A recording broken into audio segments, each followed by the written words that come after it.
Assalamualaikum warahmatullahi taala wabarakatuh. Selamat datang kembali di Piksi Cerita Horor. Kali ini saya akan membawakan sebuah cerita dari tulisannya Khairul Anam. Dan untuk kisah kali ini ada sebuah kisah yang berjudul Petaka Penjudi Online. Dan untuk seperti apa kisahnya, mari kita masuk ke ceritanya. Sejak dikeluarkan dari tempat pabrik dia bekerja, karena melarikan uang, Hadi tidak lagi bekerja. Kasus yang besar itu membuatnya tidak berani melamar kerja lagi di perusahaan. Uang yang ia larikan digunakan untuk berjudi online-nya. Sejak dikeluarkan dari pekerjaannya, orang tuanya pun memperhatikan kelakuan anaknya itu berubah. Sejak dikeluarkan, Hadi akan pergi larut malam, bahkan datang sampai pagi. Setelah itu dia akan tidur sampai sore. Belakangan ini bapak tidak melihat kamu bekerja. Apa benar, Le? Tanya Suman ketika Hadi baru bangun. Sekarang kerjanya malam, Pak, jawab Hadi dengan wajah yang begitu kesal. Karena baru saja bangun, sudah mendapatkan pertanyaan begitu dari bapaknya sendiri. Syukurlah kalau kamu masih bekerja. Suman menjadi tenang setelah mendapatkan jawaban langsung dari Hadi. Hadi tidak membalas dan memilih untuk mandi. Setelah mandi, dia langsung pergi ke dapur untuk mencari makan. Ketika sampai di dapur, dia tidak menemukan makanan satupun. Bu, Hadi lapar. Mana makanannya? Tanya Hadi sambil berteriak-teriak. Nur mendengar itu buru-buru lari ke dapur. Ada apa kau teriak-teriak ini? Dapur kosong, tidak ada makanan, Bu. Ibu itu bagaimana sih? Bentak Hadi yang membuat dada Nur terasa sesak. Tadi Bu masak sedikit. Niatnya sore ini mau beli lauk, tapi ibu belum sempat karena masih menyirami tanaman di halaman. Jawab Nur sambil mengusap-ngusap dadanya. Sekarang ibu beli atau Hadi teriak-teriak kelaparan? Pinta Hadi dengan mata yang melotot. Nur yang tidak mau ada keributan memilih mengalah dan pergi keluar untuk membeli lauk. Nur pergi membeli lauk sambil berjalan, sambil menahan tangisnya. Hadi anaknya yang dulu, kini sudah berubah. Tidaklah seperti sekarang. Ketika dia membeli lauk, para tetangga bertanya kepada Nur perihal berita yang mereka dengar di luar soal Hadi. Nur yang sedang mengantri diserang berbagai pertanyaan. Apa benar, Mbak, Hadi bawa kabur uang pabrik? Tanya Jumini saat sedang memilih lauk. Pertanyaan dari tetangganya itu membuat Nur kaget. Kabar itu tentu saja sangat mengejutkannya. Selama ini yang dia tahu, Hadi bekerja seperti biasa. Gak bener kok Jum, Hadi masih kerja kok di pabriknya, sekarang malah jaga malam. Syukurlah Mbak, berarti berita di luar tidak benar, jawab Jumini sambil mengelus dada. Nur mengangguk saja. Setelah pesanan selesai dibungkus, dia pun pulang. Sepanjang perjalanan pulang, Nur masih kepikiran dengan berita itu. Apa jangan-jangan berita itu benar ya? Hadi melarikan uang, batin Nur saat itu. Dia pun mempercepat langkah kakinya. Ketika sampai di rumah, Hadi sedang duduk di teras sambil memainkan HP. Nur yang penasaran mendekati anaknya. Tadi waktu ibu beli lauk, ada tetangga yang bercerita tentang kamu. Dia bilang mereka dengar berita di luar soal kamu, Le. Apa benar kamu membawa kabur uang pabrik? Nur bertanya dengan suara pelan, mungkin supaya anak semata wayangnya tidak tersinggung. Siapa yang bilang sini? Biar aku kasih tahu. Hadi mendengar pertanyaan semacam itu langsung naik pitam. Nur kaget dan mencoba menenangkan anaknya yang hendak menemui para tetangga tadi. Hadi mencoba melepaskan kedua tangan ibunya. Sudah, Le, sudah. Suman yang sedang memberi makan kambing-kambingnya mendengar ada keributan di teras. Dia penasaran langsung mendatanginya. Ada apa ini? Kenapa kalian ribut? Tanya Suman yang terkejut melihat Hadi dan istrinya saling tarik dan saling dorong. Hadi berhenti sejenak. Napasnya ngos-ngosan dan dadanya naik turun, tidak beraturan. Nur yang kelelahan sejenak mengatur napas, terlebih dulu sebelum menjawab pertanyaan dari suaminya. Suman berjalan di antara mereka. Kenapa, Bu? Ada apa? Tadi, Pak, waktu ibu belanja, ada tetangga mereka bilang kalau Hadi membawa uang pabrik. Terus ibu tanya, malah marah-marah dan ingin mendatangi tetangga. Suman seketika menatap anaknya. Dia juga kaget dengan apa yang istrinya katakan. "Apa benar kamu membawa uang pabrik?" tanya Suman. "Mana mungkin aku berani, Pak. Sekarang aku ini masih bekerja di pabrik itu," jawab Hadi dengan nada tersinggung. "Ya sudah, kalau kamu tidak melakukan itu." Suman pergi meninggalkan istri dan anaknya yang masih kecapean. Malamnya Hadi bercelana panjang dan berjaket hitam. Suman dan Nur bertanya secara bergantian. Hadi menjawab kalau dia masuk kerja. Jawaban itu membuat mereka percaya saja pada Hadi. Hadi membawa motornya menuju rumah Samsul. Untuk bisa ke rumah temannya itu, dia harus menempuh jarak hampir 2 jam. Hampir setiap malam dia ke sana untuk bermain judi online. Samsul sebenarnya sudah mengingatkan, tapi Hadi tetap saja nekat bermain. "Sialan, kemarin aku kalah 2 juta, Sul," kata Hadi ketika sampai di rumah temannya. "Kan kemarin aku sudah bilang, mereka itu curang. Kamu hanya dikasih kesempatan menang 2-3 kali saja. Selebihnya kalah," jawab Samsul sambil menggelengkan kepala. "Tapi Sul, ada kok yang bisa menang sampai 100 kali. Mereka sampai membeli rumah miliaran." Hadi masih keras kepala. Satu-satunya yang membuat dia terus bermain adalah beberapa orang yang membeli rumah hasil judi online. "Hadi, mereka semua itu orang-orang perusahaan. Mereka sengaja diberi kemenangan supaya bisa menarik perhatian orang-orang agar mau main." Samsul memegangi kepala sambil menggeleng berkali-kali. Dia sudah capek menasihati temannya itu. Hadi masih belum percaya. Malam itu dia ingin main lagi. Uang pabrik yang dia larikan tinggal sedikit. Padahal Hadi melarikan uang pabrik hampir 80 juta. Samsul takut kala itu temannya datang membawa uang itu. Bahkan waktu itu dia diminta Hadi untuk mengembalikannya. Namun temannya itu tidak mau. Kini uangnya tinggal tersisa 40 juta saja. Samsul tidak bosan menasehati temannya supaya berhenti bermain judi online. Dia juga menyarankan Hadi supaya mau membangun usaha dengan uang itu ketimbang harus berjudi online. Malam ini Hadi pasang 10 juta. Samsul tidak mau ikut-ikutan. Dia hanya kasihan saja melihat temannya tidak punya tempat. Setiap malam Samsul juga memikirkan uangnya Hadi. Kalau Hadi di rumah terus bisa-bisa orang tua Hadi menjadi kepikiran. Itulah alasan Samsul masih mau menerima Hadi di rumahnya. Setiap malam baru saja dia mulai, Hadi teriak-teriak karena dia menang.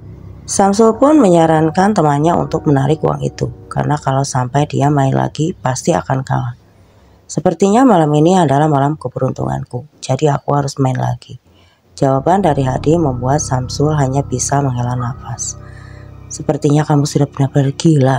Dimana mungkin bisa seperti itu? Judi online ini sistem, Hadi. Jadi kamu jangan terbawa permainan." Samsul geleng-geleng kepala. Hadi malah meminta Samsul untuk diam. Samsul pun memilih untuk bermainkan HP-nya sendiri dengan agak menjauh. Selang 10 menit Samsul mendengar temannya marah-marah sambil memukul-mukul HP-nya. "Kenapa? Kalah kan?" tanya Samsul sambil sedikit tertawa. "Mereka curang, Sul. Padahal aku yakin tadi akan menang. Kan sudah kubilang, permainan itu hanya sistem. Kamu hanya dibodohi saja, Hadi." Hadi masih belum bisa terima dan penasaran dengan permainan tadi. Dia ingin main lagi, padahal barusan uang 10 jutanya melayang, hilang begitu saja. Samsul sudah angkat tangan dan memilih menghindar. Lagi-lagi Hadi kalah. Kali ini Hadi kalah sampai 15 juta. Samsul kasihan melihat temannya tampak murung dan sedih. Samsul mencoba menenangkan temannya itu dengan menawarinya makan. "Ada loh, apa mau? Kalau tidak merepotkan tidak usah, Sul," jawab Hadi yang masih tidak percaya kalau dia kalah lagi. Samsul yang kebetulan juga lapar membuatkan Hadi 2 bungkus mie goreng.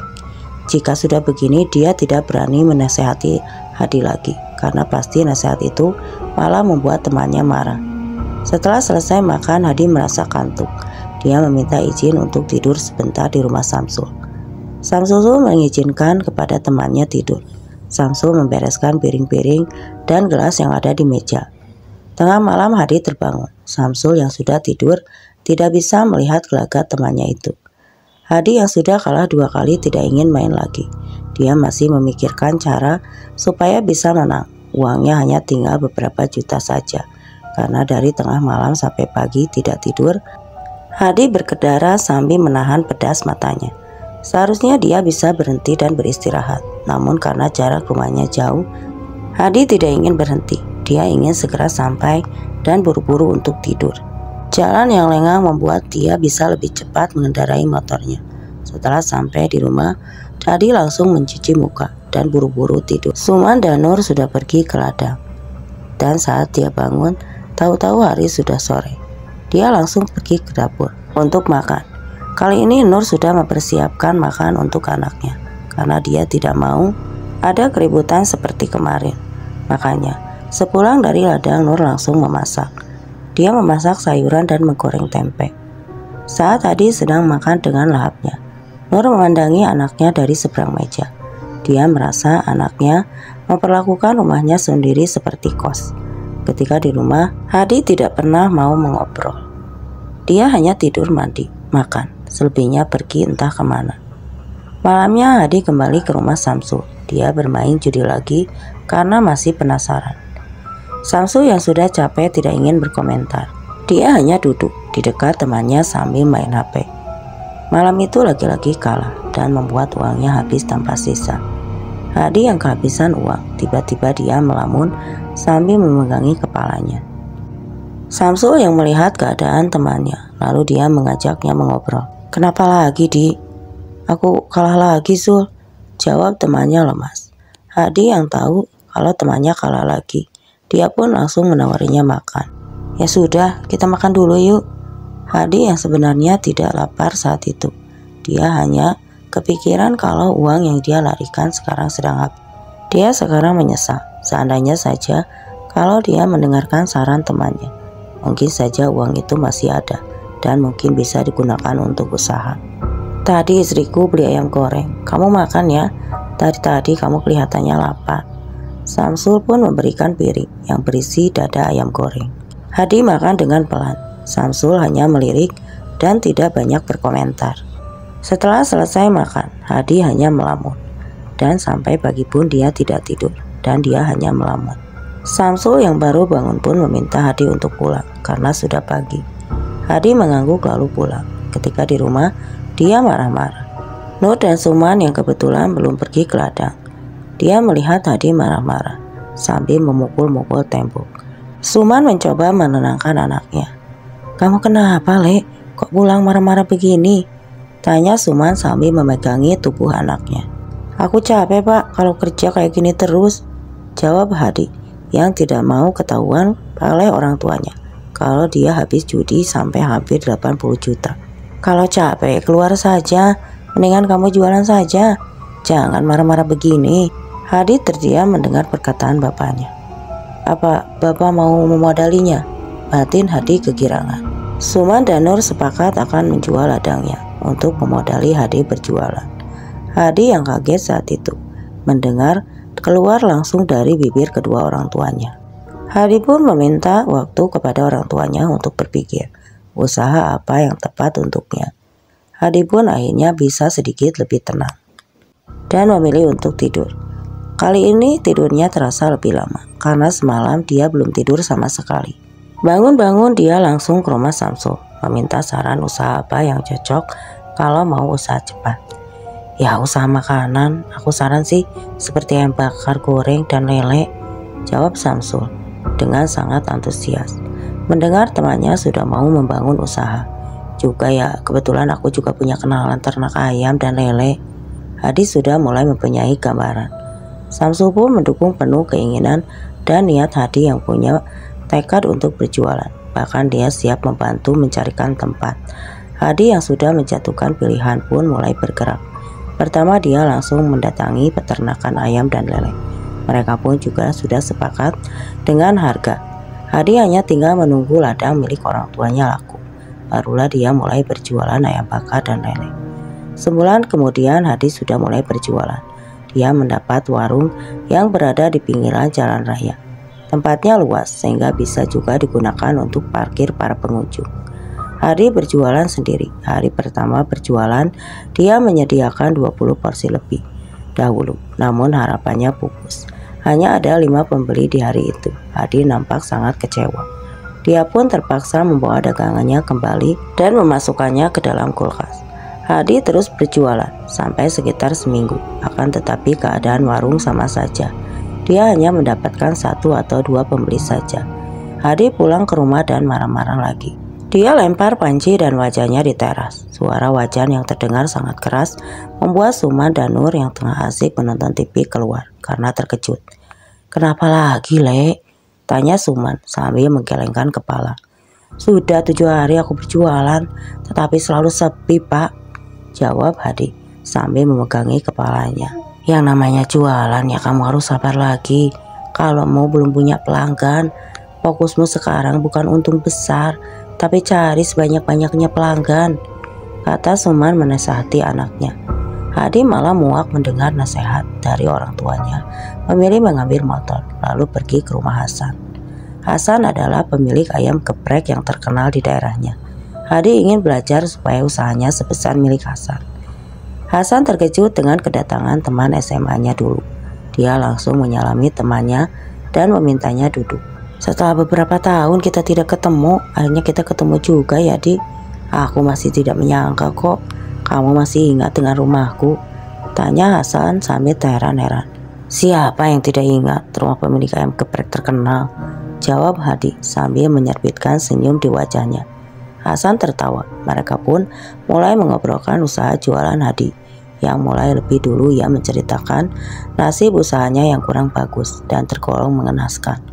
Hasan menyimak baik-baik sambil mengangguk-anggukkan kepalanya. "Bagaimana caranya supaya usahaku bisa maju seperti kamu?" ucap Hadi di akhir ceritanya. "Mudah saja, ini yang menjadi rahasia kita, tapi kamu harus janji dulu." "Bagaimana?" Hasan berkata lirih seperti orang berbisik-bisik. "Apa itu, San?" "Pesugihan. Kalau kamu mau usahamu besar seperti aku, kamu harus memakai pesugihan," jawab Hasan dengan mantap. Hadi yang merasa terkejut. Selama ini dia memang sering mendengar yang namanya pesugihan. Tetapi Hadi tidak tahu bagaimana caranya. Hadi pun menanyakan caranya kepada Hasan. Hasan menjelaskan secara detail, mulai dari tumbal dan biaya untuk dukun yang nanti akan membantunya. Hadi menjadi tertarik. Meskipun dia meragukan omongan Hasan. "Kamu yakin kalau usahaku akan berhasil, San? Coba lihat usahaku, berhasil tidak?" Hadi mengangguk dan mulai percaya. Sorenya mereka berangkat ke rumah Batu Kiman. Rumahnya berada di lereng gunung berapi. Hadi semakin ketakutan saat melihat rumah itu berada di antara rimbunan pepohonan besar-besar. "Kamu yakin ini rumahnya, San? Kok seram sekali rumahnya, seperti tidak terpakai." "Iya, itu rumahnya. Kamu jangan banyak bicara. Sudah, ikuti saja." Mereka pun sampai di depan pintu. Hasan mengetuk. Tidak berselang kemudian Bah Kiriman keluar. Tubuhnya kurus, bajunya hitam lusuh, dan wajahnya penuh dengan garis-garis penuaan. "Ada perlu apa kamu datang kemari?" tanya Batu Kiman setelah tamunya duduk di ruangan rumahnya. "Begini, Mbah, ini temanku. Dia mau memakai pesugihan buat usahanya. Apa Mbah bisa bantu?" Hasan langsung mengutarakan niatnya ketika dia sampai berhadapan dengan Batu Kiman. "Bisa, kamu sudah tahu persyaratannya kan? Bawa kambing dan uang 1 juta untukku." Hadi yang saat itu tidak membawa kambing dan uang pun terpaksa mereka memutuskan untuk pulang dulu untuk mengambil persyaratan. Di dalam perjalanan, Hasan pun bercerita tentang Batu Kiman kepada Hadi yang tidak pernah mau memakai tumbal manusia. Dia akan memilih tumbal hewan. Hal itulah yang membuat Hasan tidak keberatan dan senang memakai jasanya. Malamnya Hadi masih bingung harus membeli kambing dengan uang apa. Dia hanya punya cadangan uang sekitar 1,5 juta saja. Tentu dengan uang 500.000 dia tidak akan bisa mendapatkan kambing. Hadi yang suntuk di rumah berjalan mengelilingi kampung. Saat lewat di belakang rumah Pak Rahmat, dia melihat kambing milik tetangganya itu di kandang. Entah dari mana datangnya, tiba-tiba ide jahat terbesit di pikiran Hadi. Dia celingak-celinguk memastikan kalau tidak ada orang di sana. Dengan hati-hati dia mengeluarkan 1 kambing dari kandang yang dia lupa tutup itu. Kambing itu bersuara dan membuatnya panik. Hadi pun buru-buru membawa kambing itu kabur lewat sawah dan ladang-ladang. Sejak kecil sering main di sawah dan ladang, membuatnya hafal sekali jalanan persawahan. Bahkan Hadi bisa langsung menuju jalan raya hanya dengan melewati persawahan di desanya. Hadi dengan sekuat tenaga menuntun kambing itu melewati pinggiran sawah yang becek dan licin. Hampir setengah jam dia menuntun kambing itu melewati jalan persawahan, hingga akhirnya dia sampai di jalan raya. Selama perjalanan tadi tidak ada orang yang melihatnya. Hadi pun merasa lega. Dia segera menelpon Hasan untuk meminta tolong menjemputnya. "Kamu di mana sekarang?" tanya Hasan yang terkejut ketika mendengar Hadi sudah mendapatkan kambingnya. Hadi menjelaskan keberadaannya. Hasan yang kebetulan sedang membawa pick up langsung menuju ke tempat Hadi. Hadi menunggu sambil melihat sekitar. Dia takut Pak Rahman lewat dan mengetahui kalau kambingnya dia bawa. Tidak berselang lama Hasan datang. Dia pun membantu Hadi menaikkan kambingnya itu ke belakang. Hadi lalu masuk dan duduk di samping Hasan yang sedang mengemudi mobilnya. Hasan yang penasaran menanyakan kepada Hadi, "Dari mana kamu mendapatkan kambing itu?" "Tadi aku pinjam uang, makanya aku bisa langsung membelinya," jawab Hadi dengan terpaksa berbohong. "Pintar sekali kamu.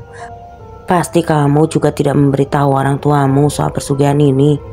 Hadi menggeleng sambil tertawa. Malam ini Hadi menginap di rumah Hasan. Barulah besok mereka akan berangkat ke rumah Batu Kiman. Setelah sampai dan menurunkan kambingnya, Hadi meminta izin untuk mandi di sana. Selesai mandi, Hasan mengajak Hadi untuk makan dulu. Menu makan malam itu membuat Hadi makan banyak sekali. Lalu setengah jam berikutnya, Hadi sudah tertidur lelap. Paginya mereka berangkat ke rumah Batu Kiman. Hasan sengaja mengajak pagi supaya siang nanti Hadi bisa langsung berjualan dan merasakan hasilnya. Hadi yang masih mengantuk memilih tidur selama perjalanan karena masih sepi membuat perjalanan mereka tidak terlalu banyak kendala. Hasan mempercepat mobilnya supaya cepat sampai. Ketika mereka sampai, Hasan yang lebih dulu berdiri di depan pintu rumah Batu Kiman, sedangkan Hadi menunggu di mobil. "Permisi, Bah, ini saya Hasan yang kemarin datang ke sini." Hasan pun mengetuk-ketuk pintunya dengan lebih keras. "Masuk saja, tidak dikunci." Hasan pun langsung mengajak Hadi untuk masuk, dan setelah memasuki rumahnya, Batu Kiman pun langsung melakukan ritualnya. Hadi dan Hasan pun yang menyaksikannya hanya bisa menelan ludah. Hadi tidak menyangka kalau masih ada ritual semacam ini. Usai ritual, Batu Kiman mengajak mereka untuk ke belakang rumah. "Mana kambingmu?" Sejak tadi dia terdiam melihat kambing untuk tumbalnya. Hadi buru-buru mengambil kambingnya karena dia takut Batu Kiman marah. Setelah sampai, Batu Kiman langsung menyembelihnya, dan setelah itu Batu Kiman membuang kambing itu ke jurang yang ada di dekat rumahnya. Hadi shock melihat kambing yang susah payah dia curi ternyata hanya untuk dibuang. Setelah selesai dengan ritualnya, Batu Kiman pun berkata kepada Hadi, "Satu lagi." "Apa itu, Bah?" "Jangan pernah membunuh ular yang datang ke rumahmu." Batu Kiman menjelaskan kepada Hadi kalau nanti ular itulah yang akan membantu jualan Hadi bisa laris manis. Batu Kiman juga menenangkan dan menjelaskan kepada Hadi kalau ular itu juga tidak akan menyerang atau membunuh. Setelah mengerti, Hadi dan Hasan pun pamit pulang. Uang 1 juta juga sudah dibayarkan. Ketika di perjalanan, Hasan menyarankan pada Hadi untuk segera berjualan sore ini. Hadi tentu terkejut dengan saran itu. Namun karena penasaran, Hadi memutuskan untuk berjualan. Baru 10 menit buka, sudah ada pembeli yang datang. Hadi kegirangan dan mulai menyiapkan pesanan. Dari pembeli itu, Hadi sampai tidak menyangka. Karena pembeli memesan banyak sekali, mulai dari ayam bakar hingga lele. Setelah membakar dan memberikan pesanan pada pembeli, ada pembeli daging yang datang. Sore itu semua dagangan Hadi habis tanpa sisa. Hadi pulang dengan riang gembira. Baru hari ini semua dagangannya habis ludes. Ketika sampai di rumah, Hadi dihebohkan dengan hilangnya kambing Pak Rahmat. Ternyata hilangnya kambing itu menjadi pembicaraan orang-orang. Kambing Pak Rahmat ternyata itu menjadi pembicaraan orang. Hadi yang senyum-senyum sendiri mendengar orang-orang membicarakan hilangnya kambing Pak Rahmat. Hadi yang mendengar orang-orang lebih percaya kalau kambing itu diambil oleh binatang buas. Mendadak Hadi merasa lega. Di dalam hati dia tertawa mengejek. "Kamu harus hati-hati, Dik. Kambingmu harus dijaga beneran," kata tetangga saat berada di depan rumahnya. "Iya Pak Dek, mungkin sekarang lagi ngincar hewan ternak lain." Malamnya Hadi memilih tidur di rumah. Ketika tengah malam, ia mendengar ibunya teriak-teriak ketakutan. Hadi kelelapan dan langsung menuju kamar dan ibunya. "Kenapa Bu? Kok tengah malam teriak-teriak?" tanya Hadi yang masih mengantuk. "Ibu bermimpi dililit ular, Dik. Makanya ibu teriak-teriak," ucap ibunya berkata sambil napasnya terasa tersengal-sengal. Pak Suman mencoba menenangkan istrinya, sedangkan Hadi hanya diam saja. Dia lalu mengaitkan mimpi ibunya dengan persugihannya. Mungkin sekarang persugihannya mulai bekerja. Hadi pun lalu berlalu pergi dan tidur kembali di kamarnya. Paginya Hadi bersiap untuk berjualan lagi. Kali ini dia menambah porsi jualannya yang semula hanya 20. Kini Hadi berani menambah sampai sekitar 70 porsi. Usai mempersiapkan semuanya, Hadi mulai berjualan. Para pembeli mulai berdatangan. Setelah 1 jam dia menunggu, sampai-sampai dia kerepotan karena sendirian mempersiapkannya. Karena saking banyaknya pembeli, Hadi sudah bisa tutup jam 3 sore. Padahal seminggu pertama dia jualan, Hadi harus berjualan sampai tengah malam. Hadi pun yang pulang dengan raut wajah gembira, membuat Suman dan Nur pun merasa terkejut. "Apa sudah habis jualanmu, Dek?" "Iya Pak, hari ini banyak pembeli, jadi sudah bisa pulang," ucap Hadi. Suman dan Nur pun ikut senang dengan dagangan anaknya yang laris. Besoknya Hadi pun mencari orang untuk membantunya berjualan. Dia pun meminta bantuan Bu Iem untuk membantunya berjualan. Bu Iem yang kebetulan pernah berjualan ayam goreng pun akhirnya mau. Dia membantu Hadi mulai dari pagi, mulai dari berbelanja dan membuat masakannya. Ketika Hadi sedang menata di depan, tiba-tiba saja Bu Iem berteriak-teriak menjerit. Hadi yang panik langsung lari ke dapur. "Ada apa Bu? Kenapa teriak-teriak?" "Ular Mas, ada ular besar sekali lewat di depan saya," jawab Bu Iem terbata-bata karena masih shock melihat ular yang begitu besar. "Kemana sekarang ularnya Bu?" Hadi pun ikut panik. Bu Iem menuju kamar mandi. Ketika Hadi mengeceknya, tidak ada apa-apa di kamar mandi. "Mana Bu? Ularnya gak ada." Hadi meminta Bu Iem ke kamar mandi. Betapa terkejutnya Bu Iem ketika tidak melihat ular sama sekali di sana. Padahal tadi jelas-jelas dia melihat ada ular besar lewat dan masuk ke dalam kamar mandi.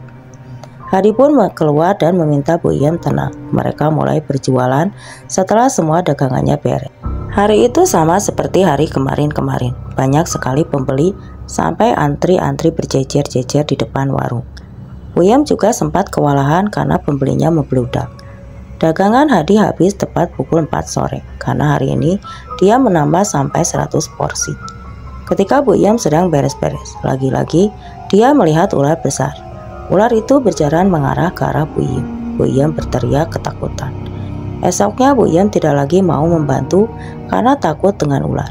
Hadi yang mendatangi rumahnya bertanya-tanya soal ular itu.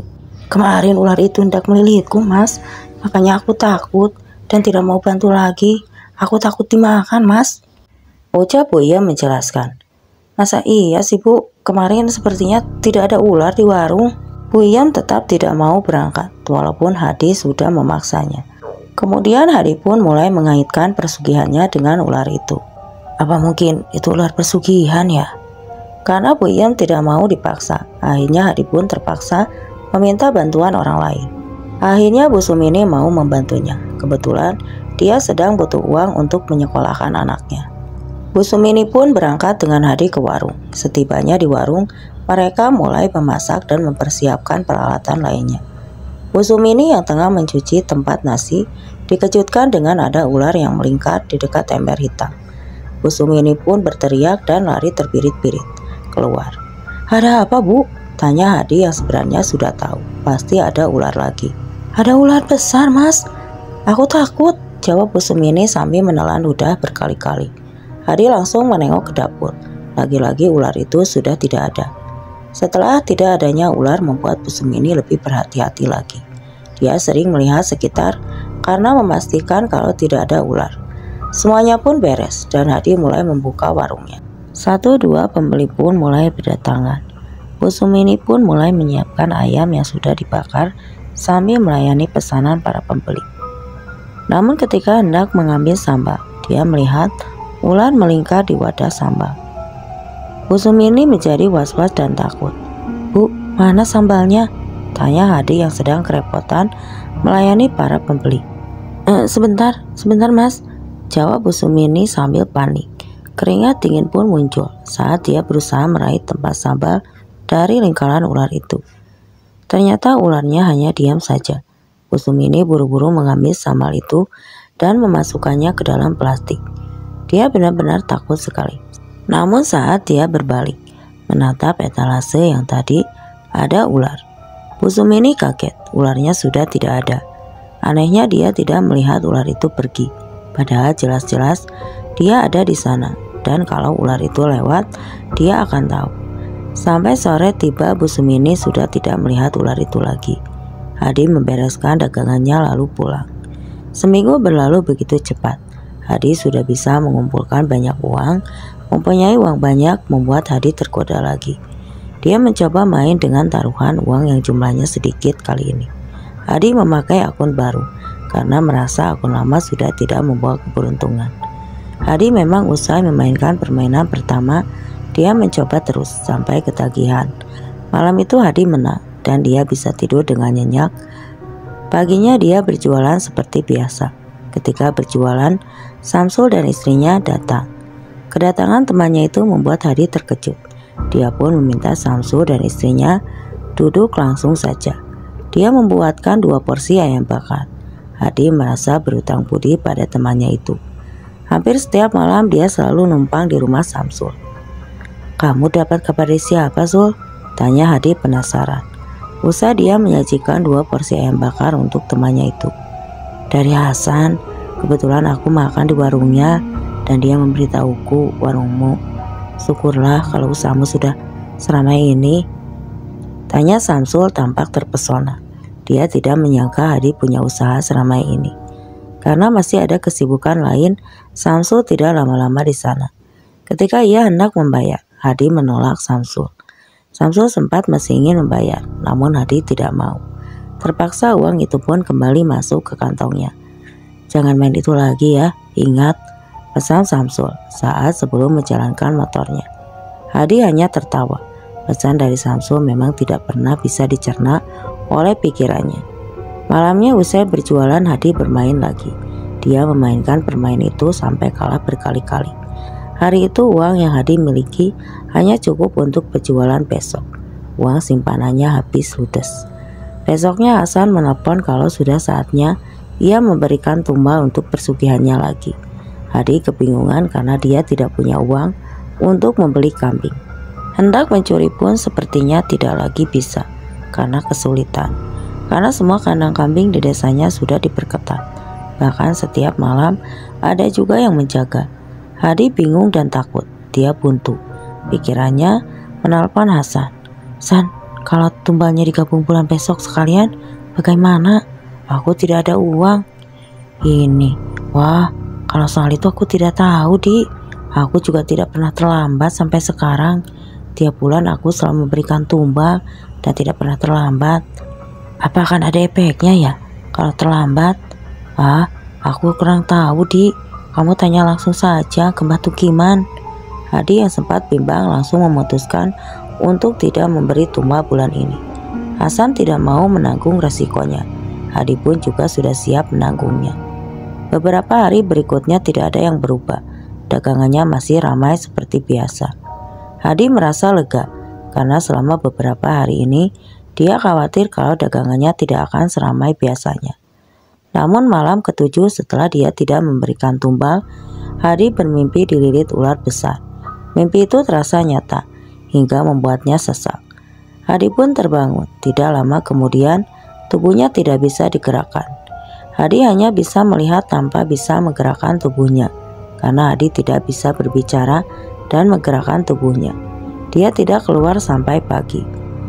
Nur dan Suman yang curiga mendobrak pintu kamar anaknya. Betapa terkejutnya saat dia melihat Hadi terkulai lemah dengan mata yang melotot, memandangi langit-langit kamar. Di, kamu kenapa, Le?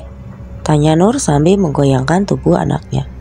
Hadi sebenarnya melihat dan mendengar ibunya, tapi dia tidak bisa menjawab, bahkan menggerakkan lehernya pun dia tidak bisa. Pak, Hadi kenapa ini, Pak? Suman yang ikut panik hanya menggeleng tidak tahu. Kita bawa ke rawat inap saja, Pak. Ayo, Pak. Nur buru-buru keluar berganti pakaian dan mengambil uang. Sedangkan Suman membopong anaknya keluar meminta tolong Pak Agus yang punya mobil untuk membawa Hadi ke rawat inap. Ketika selesai diperiksa, dokter hanya memberi obat pencegah stroke karena sakit yang diderita Hadi belum diketahui pastinya. Mereka pun membawa Hadi pulang. Surti, istrinya Pak Agus, sudah menunggu di teras rumah. Bagaimana? Ada apa dengan Hadi? Tanya Surti ikut khawatir. Belum tahu, Mbak, tapi dokter memberi obat pencegah stroke. Surti melihat keadaan Hadi. Hadi tampak seperti ular. Dia menggeliat dan sesekali menjulurkan lidah. Surti yang curiga menanyakan Suman dan Nur memanggil orang pintar. Memangnya kenapa? Mbak Nur tampak kaget mendengar saran dari Surti. Mbak, coba lihat kamu, perhatikan tingkahnya Hadi, seperti tidak wajar, kayak ular, ujar Surti sambil menunjuk Hadi yang tiba-tiba menjulurkan lidahnya sendiri. Nur dan Suman kaget melihat gelagat itu. Dia baru sadar kalau ternyata Hadi bertingkah seperti ular. Surti yang punya kenalan orang pintar langsung menelponnya. Untung saja orang pintar itu mau datang, padahal rumahnya lumayan jauh. Ketika sampai di rumah Hadi, dia langsung mengecek keadaan pasiennya itu. Pak Suman, Nur, Pak Agus, dan juga Bu Surti, mereka menyaksikan pemeriksaan itu. Sepertinya anak bapak dan ibu sudah tidak bisa tertolong lagi. Dia sudah dililit ular. Ular pesugihan yang sudah dia lakukan, kata orang pintar itu, yang membuat semua orang begitu terkejut. Pesugihan? Maksudnya anak saya pakai pesugihan, Bah? Tanya Nur untuk meyakinkan. Takutnya dia salah dengar. Benar, Bu. Selama ini anak ibu pakai pesugihan untuk jualan. Tetapi karena bulan ini dia tidak memberikan tumbal, makanya tumbalnya itu meminta dirinya sendiri. Makanya sekarang dia sedang digigit ular, dan lama-kelamaan ular itu akan memakan sukmanya. Orang pintar itu pun menjelaskan secara detail. Suman yang sangat tidak menyangka kalau anaknya melakukan pesugihan untuk berjualan ayam bakar dan juga lele. Dia kira selama ini Hadi tidak memakai apa-apa. 3 hari kemudian Hadi meninggal. Hasan dan Samsul pun datang bersamaan. Mereka tampak terpukul dengan kepergian temannya itu, terutama Samsul. Dia merasa sangat terpukul ketika mendengar kabar Hadi memakai pesugihan. Nur dan Suman terus menangisi kepergian anaknya. Usai pemakaman, Nur dan Suman memutuskan untuk menutup warung anaknya. Dia juga membuang semua barang-barang anaknya karena takut terkena dampak dari pesugihan yang dilakukan oleh Hadi. Sebelum pulang, Samsul berpesan kepada Hasan, jangan sampai Hasan melakukan pesugihan. Namun Hasan hanya membalasnya dengan senyuman kecut. Hasan pun merasa bersalah karena mengajak Hadi menggunakan pesugihan. Karena takut bernasib sama dengan Hadi, Hasan memutuskan untuk berhenti dan tidak lagi menggunakan pesugihan. Hasan harus berani karena tidak mau anak dan keluarganya menjadi korban. Mulai besoknya Hasan sudah melepas semua pesugihannya. Dan cerita pun selesai. Oke, buat teman-teman, terima kasih yang sudah mampir ke channel ini dan mau mendengarkan cerita ini sampai akhir. Sekali lagi terima kasih.